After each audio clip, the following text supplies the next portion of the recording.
Crime petrol দস্তাকে আপনাদের সবাইকে আরো একবার স্বাগত জানাই। আমার ছেলে কম্পিউটার ইঞ্জিনিয়ার, মাসে 1 লাখ টাকা মাইনে পায়। এমনি এমনি এই জায়গায় পৌঁছয়নি। আমার মেয়ে আপনার ছেলের জন্য যথাযোগ্য দিদি, আপনার ঘরকে স্বর্গ বানিয়ে দেবে। আমার মেয়ে খুব ঘরোয়া দিদি। দিদি, এই জুড়ি ভগবানের তৈরি। সব বাবাই তার মেয়ের জন্য আদর্শ স্বামী চায়। সব মাই চায় তার ছেলের বউ যেন তারই মতো ছেলেকে যাতে খুবই ভালোবাসে। সব বাবা মায়েরই স্বপ্ন হয় যে তাদের বৌমা বা জামাই যেন তাদের সন্তানের জন্য একদম সুযোগ্য হয়। কিন্তু বেশিরভাগ লোক বিয়েটাকে একটা রঙিন চশমার ভেতর থেকেই দেখে। সবকিছু সুন্দর লাগে দেখতে, আর বিপদের সংকেত কানেই আসে না। জুন 2011, বেঙ্গালুরু, কর্ণাটক।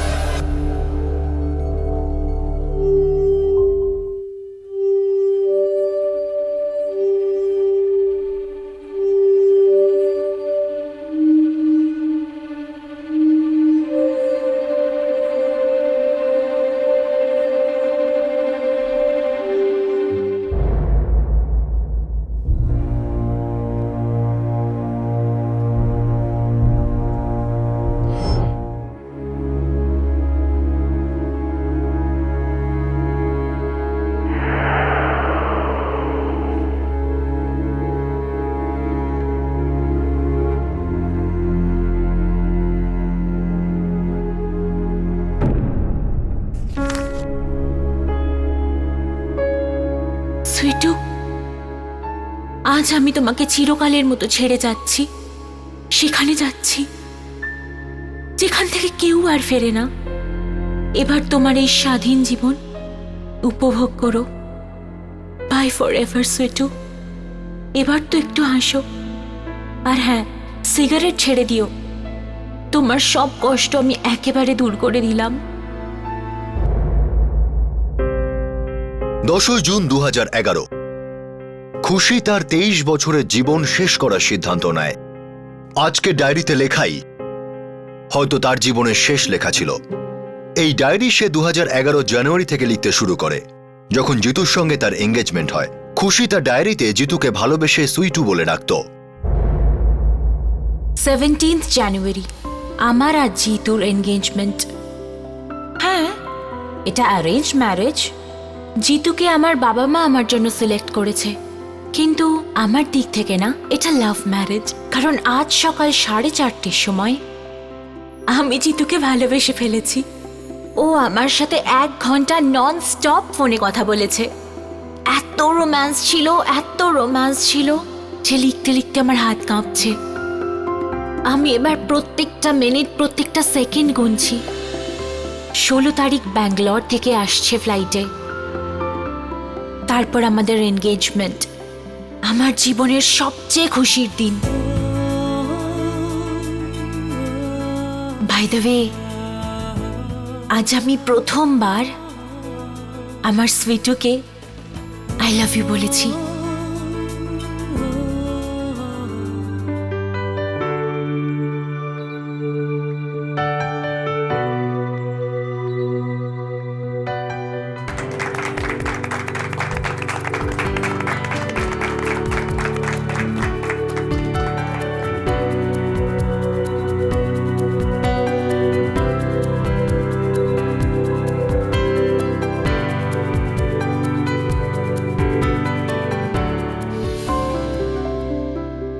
একদিক থেকে ভালোই, ইলেকট্রিকের বিলটা আবার কম আসবে। কি?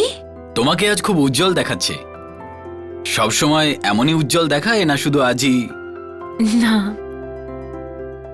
আজ আপনি কাছে বসে আছেন না, হয়তো সেই জন্য। ঠিক আছে, আমি একটু আরো পাশে চলে এলাম। রিয়েলি? এবার ঘরে আলোরও দরকার পড়বে না।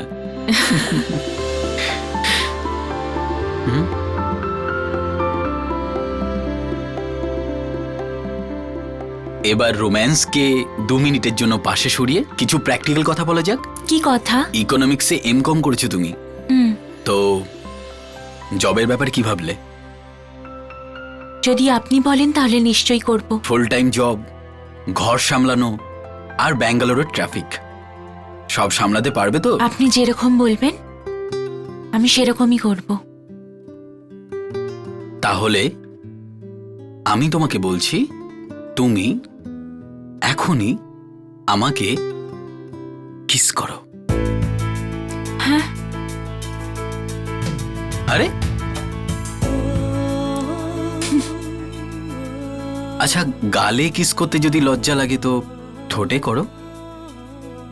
আপনি আগে সিগারেট খাওয়া ছেড়ে দিন। ঠিক আছে, ছেড়ে দিলাম। নাও কিস মি।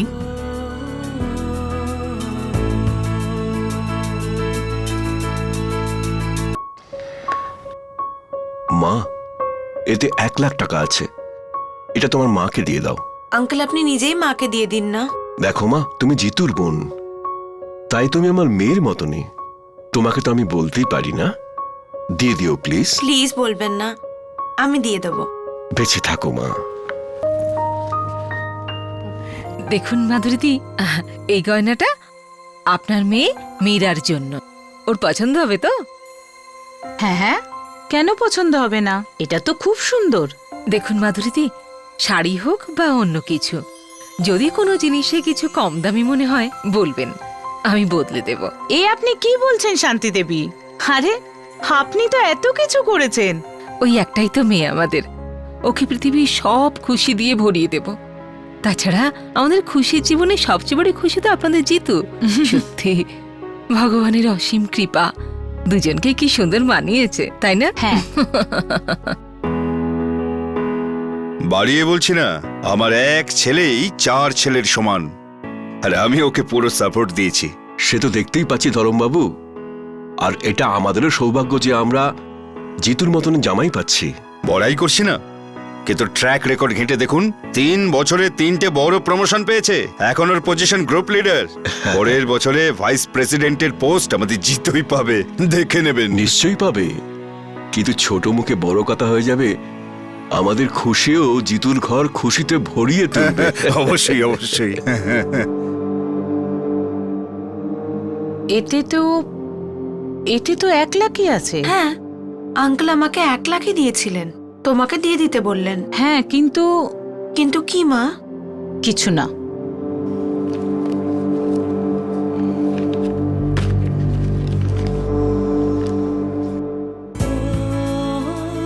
আজ সুইটু আর আমি আমাদের ভালোবাসার খামকে কিস দিয়ে সিল করলাম। ও গড, কিস করার পর না খুশিতে আমার মাথাটা যেন ঘুরছিল,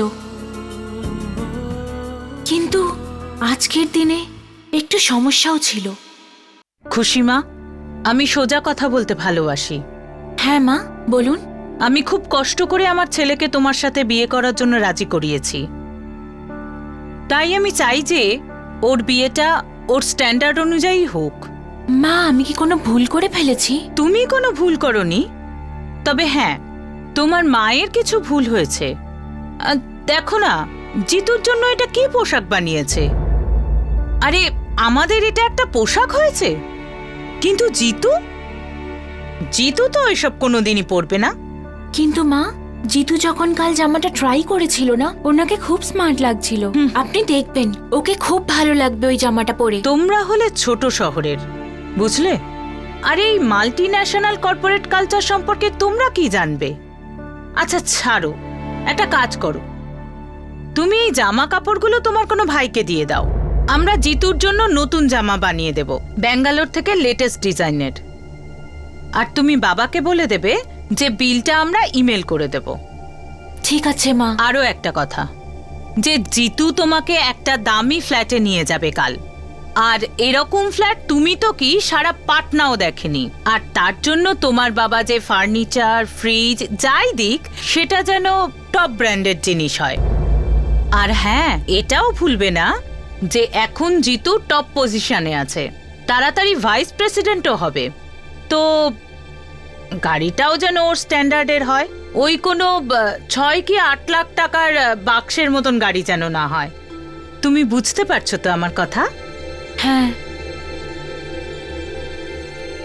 বাবা আগে থেকেই সব সেভিংস খরচা করে দিয়েছে, একটাও এফডি বাকি নেই, সব ভেঙে ফেলেছে। এসবের পরে বাবা এসব কি করে অ্যাফোর্ড করতে পারবেন? কোন মুখে আমি এই সব জিনিস চাইবো? আই মিন, সুইটুকে আমি খুব ভালোবাসি, নতুন জীবন শুরু করার জন্য ওয়েট করতে পারছি না। কিন্তু বাবা মা আর দাদার জীবনের কি? আমি ওদের উপর এত বড় স্ট্রেস কি করে দিই? 4 লাখের ফার্নিচার, 12 লাখের গাড়ি, 1 মাসের মধ্যে এসব কোথা থেকে আসবে? তুমি চিন্তা করো না বাবা, আমি লোন নিয়ে নেব। আরে বাবা, আগের থেকে আমার 2টো লোন নেওয়া আছে, পরের বছর আমি রিটায়ার করছি, তাহলে এই 2টো লোন তোকেই শোধ করতে হবে। তখনকার কথা তখন ভাবা যাবে। এমন ছেলে লাখে একটা মেলে, আমাদের খুশি রাজরানী হবে। বাবা, আমার মনে হয় আমাদের বিয়ে পোস্টপোন করে দেওয়া উচিত। অন্তত বছরের শেষ অবধি কিছু তো টাকা হাতে আসবে। না না, বিয়ে তো পরের ফেব্রুয়ারি মাসেই হবে, না হলে আমাদের বদনাম হয়ে যাবে যে মা। আর তাছাড়া ওরা যদি বিয়েটা ভেঙে দেয়? না মা, এরকম হবে না। জিতু আমায় খুব পছন্দ করে, ও আমার জন্য ওয়েট করবে। পাত্রপক্ষের এক একটা বায়না জানান দিচ্ছিল যে এই বিয়েটা কোনো দিক থেকেই পারফেক্ট নয়, কিন্তু সবার চোখেই পরম্পরার ফেটটি বাঁধা ছিল, আর কানে ছিল মিথ্যে আত্মসম্মান বোধের ঠুলি। পাত্রপক্ষ পুরো আকাশটাই চেয়ে বসেছিল, আর পাত্রীপক্ষও দেউলিয়া হতে প্রস্তুত। পরম্পরা। নববধূ তার শাশুড়ি আর স্বামীকে খুশি করার জন্যে নিজের জীবন দিতেও প্রস্তুত। এটাই কি পরম্পরা?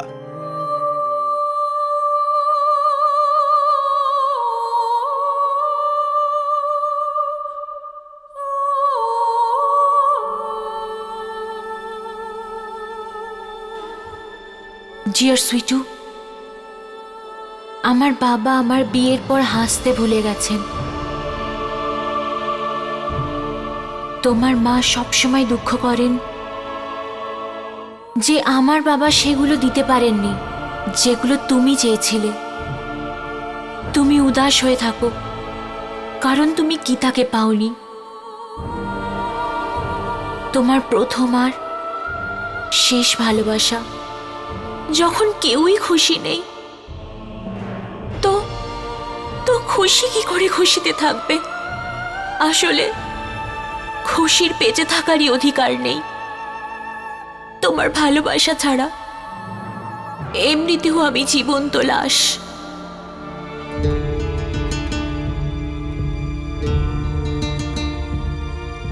যে রাতে খুশি আত্মহত্যা করার সিদ্ধান্ত নিয়ে ফেলে, সেই রাতে সে তার বেডরুমে একাই ছিল।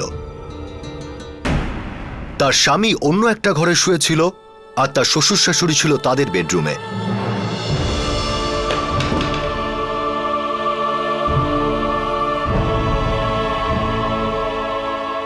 খুশি জানতো যে জিতু বিয়ের আগে গীতা নামের একটি মেয়েকে ভালোবাসত,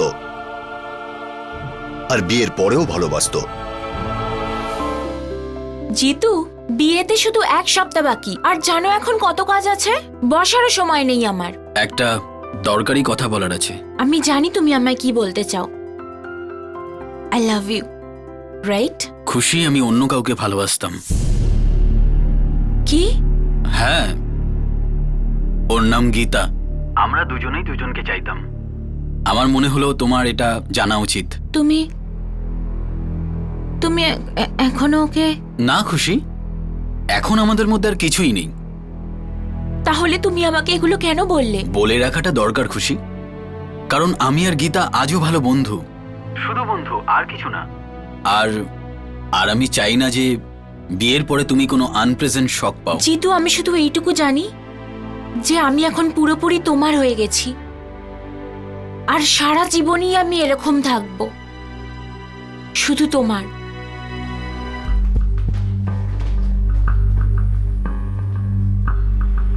आइए सर।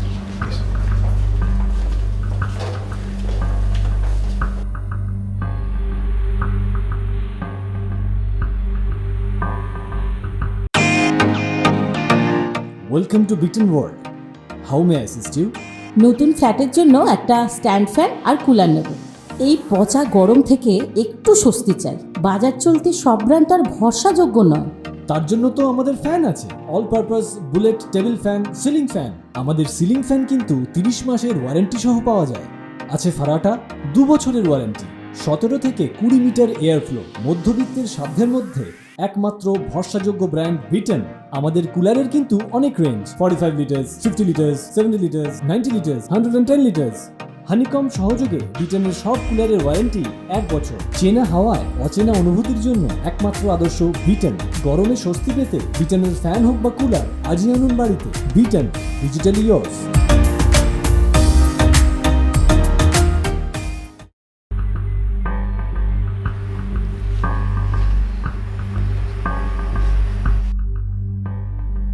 কি হয়েছিল? কাল রাতে খুশির মুডটা খারাপ ছিল, আমাকে বলল বাইরের ঘরে শুতে। কিন্তু স্যার সকালে আমি এসে দেখি ও পাখা থেকে ঝুলছে। ওকে নিচে কে নামালো? আমরা সবাই মিলে নামিয়েছি, চোখে দেখা যাচ্ছিল না। দবে, স্যার বডিটা পোস্টমর্টমের জন্য পাঠাও। স্যার আর আপনারা 3 জন থানায় চলুন, স্টেটমেন্ট নিতে হবে। স্যার আমি খুশির ফার্স্টেশনটা বুঝতাম, সব সময় বলতাম খুশি ধৈর্য ধরো, আরে তোমার এত ভালো কোয়ালিফিকেশন, এমকম ইন ইকোনমিক্স। কিন্তু স্যার ছোট শহর থেকে এসেছে, চাকরি নিয়েও জানি না কেন কমপ্লেক্সে ভুগতো। কোন ছোট শহর থেকে এসেছিল? পাটনা থেকে। ওর মা বাবা আর দাদা ওখানেই থাকে। স্যার কাল ওর একটা ইন্টারভিউ ছিল, কিন্তু কালও রিজেক্ট হয়ে গেছিল। ইন্টারভিউ থেকে ফেরার পর খুব টেনশনে ছিল, ও খাবারও খায়নি স্যার। কেঁদে কেঁদে মেয়েটার 2 চোখ লাল হয়ে গিয়েছিল। স্যার আমি ওকে অনেক বুঝিয়েছি। আরে গুলি মারো ওই ইন্টারভিউ আর চাকরিটাকে, তোমাকে চাকরি না দিয়ে ওই কোম্পানির ক্ষতি হলো। অনেক বড় বড় জব আছে এই ব্যাঙ্গালোরে। কিন্তু একটাও আমার জন্য না। তুমি এসব ফালতু কথা ভাবা বন্ধ করো, বুঝলে? তোমার পার্সোনালিটি আর তোমার কোয়ালিফিকেশন দুটোই টপ ক্লাস, শুধু তোমার সময়টা খারাপ যাচ্ছে। আমার তো লাইফের ওপরই ঘেন্না ধরে গেছে, মনে হয় শুয়ে পড়ি আর কোনোদিন না উঠি। স্টপ ইট ইয়ার খুশি, তুমি আবার সেই ডিপ্রেশনে ভুগছো।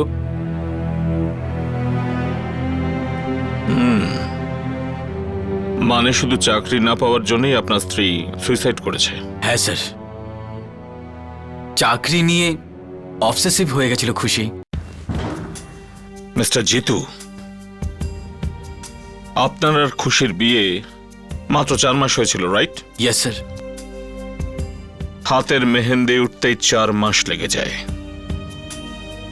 আবার প্রশ্ন করছি, শুধু চাকরি না পাওয়াটাই কি আপনার স্ত্রীর হতাশার কারণ ছিল? স্যার আমি তো আপনাকে। আপনি খোলাখুলি বলছেন না কেন? আমার প্রশ্নের মানে বুঝেও সঠিক উত্তর দিচ্ছেন না কেন? দেখুন ইন্সপেক্টর, আমার ছেলে আপনাকে বলল তো যে চাকরি না পাওয়ার কারণেই হতাশ হয়েছিল। আর এই হতাশার কারণেই ও আপনার ছেলেকে রাতে আলাদা শুতে বলে আর সকালে গলায় দড়ি দেয়।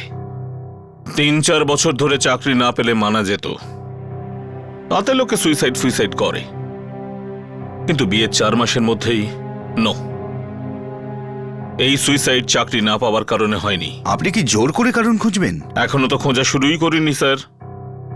সদ্য বিবাহিতার আনন্যাচারাল ডেথ হয়েছে, 2-4টে কারণ তো থাকবেই, খুঁজে বের করবই।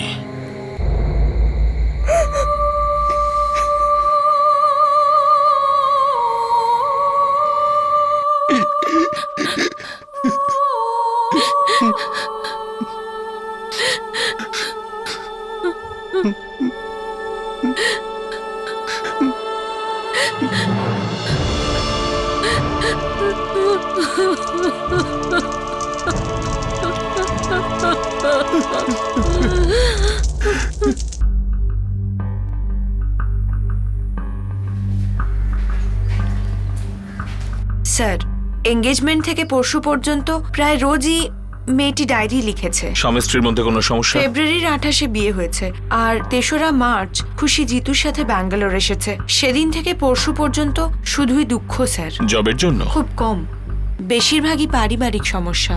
দেখি।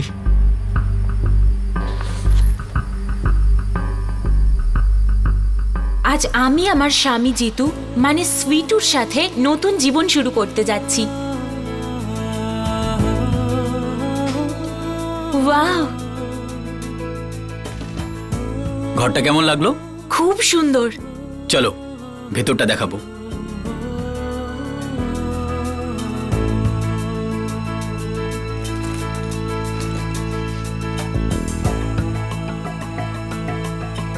Please get up. কিন্তু আজকের এই সুপার দিনে একটা সুপার শকও পেলাম। এই বিছানায় কখনো শোবে না। কি হয়েছে? এই বিছানাটা কখনো ইউজ করবে না। কিন্তু কেন? এই বিছানাটার সাথে আমার আর গীতার কিছু ব্যক্তিগত, কিছু সুন্দর মুহূর্ত জড়িয়ে আছে। আমার নতুন ঘর আর নতুন জীবনের প্রথম রাতেই আমি জানতে পারি যে আমার স্বামী আর গীতার মধ্যে এখনো সম্পর্ক আছে। তাহলে ও আমাকে মিথ্যে কেন বলল? কেন সুইটু, কেন?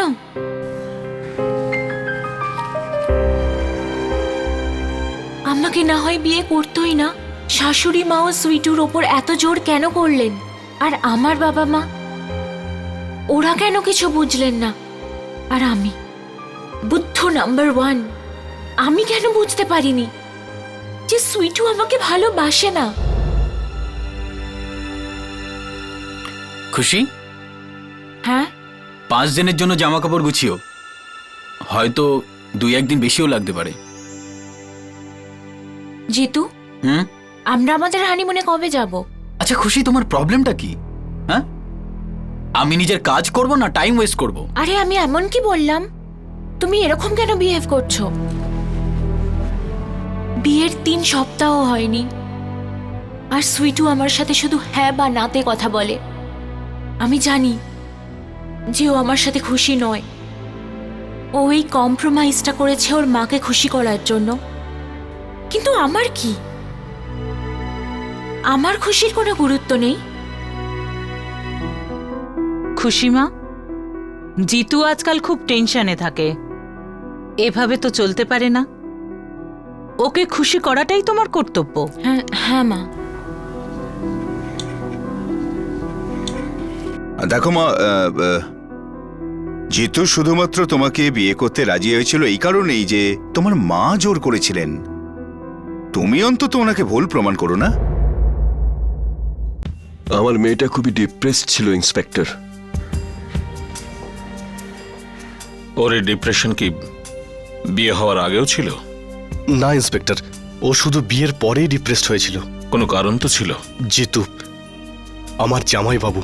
কি করেছে সে? আমি গিয়েছিলাম 1 মাস আগে খুশির সাথে দেখা করতে ওদের বাড়িতে।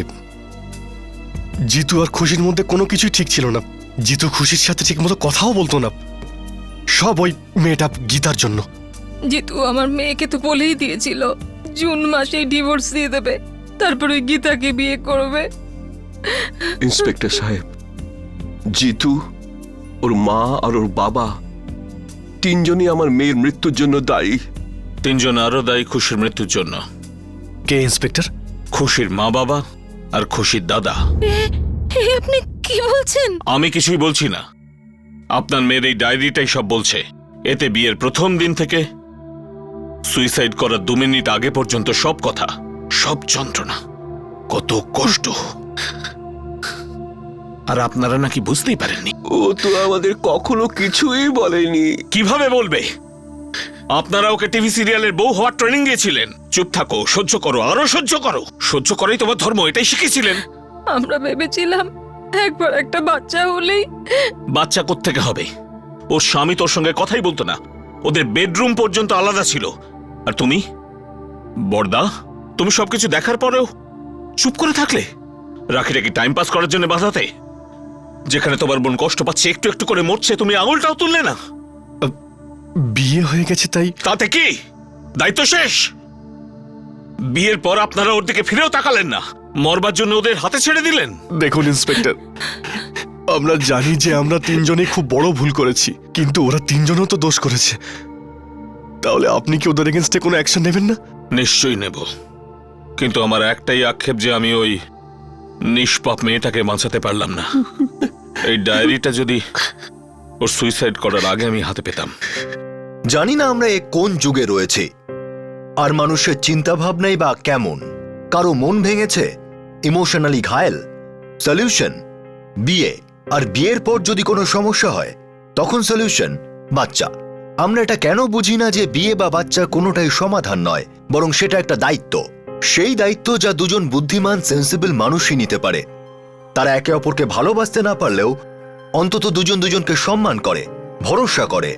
কিন্তু জিতু আর খুশির বিয়ের ভিতটাই যেন নড়বড়ে ছিল। স্যার আপনি এটা কি করছেন? আরে আরে আরে আপনারা কি করছেন? ওকে কোথায় নিয়ে স্যার- যাচ্ছেন? এ কি অভদ্রতা! স্যার টেনশন করবেন না আন্টি, খুশির ডায়েরিটা একবার রাইটিং অ্যানালিসিস্টের কাছ থেকে আসুক, তারপর আপনাদেরও নিতে আসবো।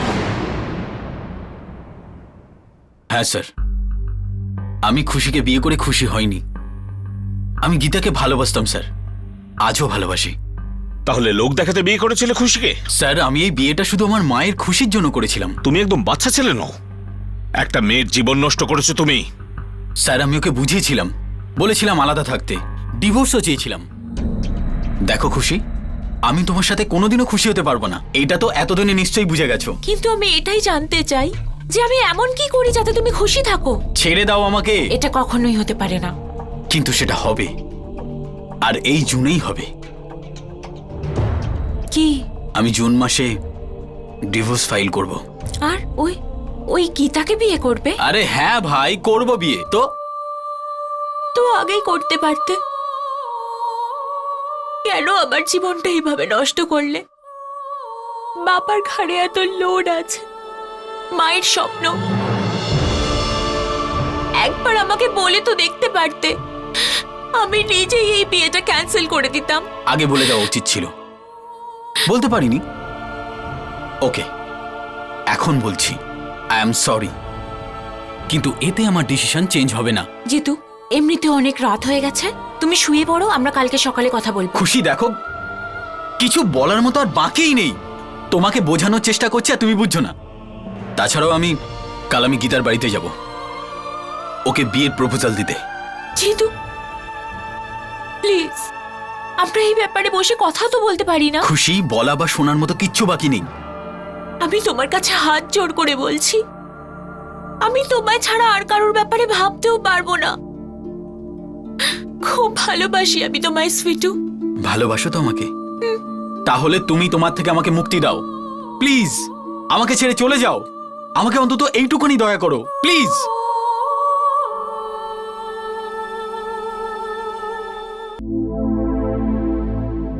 10ই জুন, সেদিন তোমার গার্লফ্রেন্ড গীতার জন্মদিন ছিল। Yes sir. আর সেই দিনই তুমি তোমার স্ত্রীর খুশির থেকে ডিভোর্স চেয়েছিলে, আর ওই মেয়েটাকে একদম একলা ছেড়ে দিলে। আমার অবস্থাটাও খুব ভালো ছিল না। তোমার কোনোদিন মনে হয়নি বউয়ের ডায়েরিটা পড়তে? স্যার ওর প্রতি কোনো আগ্রহই ছিল না, তাই জন্য ডায়েরি পড়ার কোনো প্রশ্নই ওঠে না। স্যার আমি সত্যিই বলছি স্যার, আই ডিডন্ট লাভ হার। আমি ওকে ভালোবাসতাম না স্যার, আমার মনে ওর প্রতি কোনো ফিলিংস ছিল না স্যার। আমি অনেস্টলি। চুপ! অনেস্টির জন্য তোমাকে নোবেল দেওয়া উচিত। এই অনেস্টি যদি বিয়ের আগে একবার একটুও দেখাতে পারতে, তাহলে ওই মেয়েটা আজ বেঁচে থাকতো, ওর বাবা ঋণের দায় থেকে বাঁচতো। অনেস্টি এটা যে জিতু তুমি খুশিকে কেবল খেলনার মতো ব্যবহার করেছো, ওকে সুইসাইড করতে বাধ্য করেছো। আইপিসি দফা 304B আর 429C দুটোই লাগু হবে। আর আশা করব কম করে 20 বছরের জন্য জেল তো হবেই। আর মরো।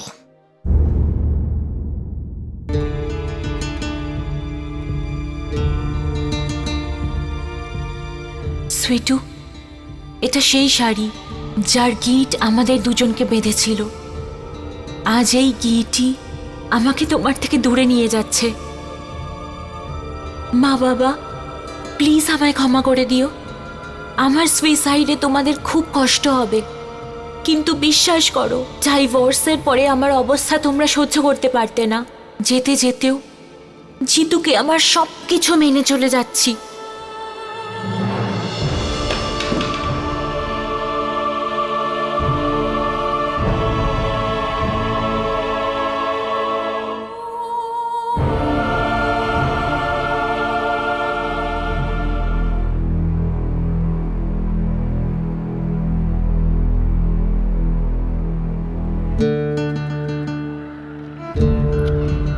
হাই, আমি খুশি। আমার প্যারেন্টস বলে যে আমি সবার মুখে হাসি ফোটাতে পারি।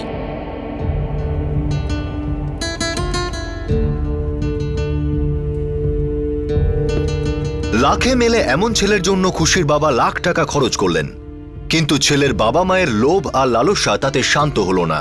খুশি অনেক দুঃখ, অনেক বঞ্চনা সহ্য করে নিজের জীবন বলি দিল। কিন্তু একজন ঠগ, মিথ্যেবাদী মানুষের জন্য নিজের জীবন দেওয়াটাই কি ভালোবাসা, নাকি সন্তানের খুশির জন্য নিজের সর্বস্ব খরচ করা সত্যি কোনো পরম্পরা? পণের দাবি বা বিয়ের পর সাডেন সারপ্রাইজেস, এটাই বোঝায় যে বিয়েটা হয় বন্ধ করা উচিত, নয়তো দাম্পত্য জীবন থেকে বেরিয়ে আসা উচিত। আমরা আগেও অনেক পর্বে বহুবার বলেছি, যে বিয়েতে কোনো অপরাধের সম্ভাবনা থাকে সেটা বিয়ে নয়, অত্যাচার। আপনাদের সন্তানদের বিপদের মুখে এভাবে ঠেলবেন না, কারণ প্রাণ বাঁচলে সব বাঁচবে। আবার দেখা হবে। নিজের খেয়াল রাখুন, সুরক্ষিত থাকুন। জয় হিন্দ।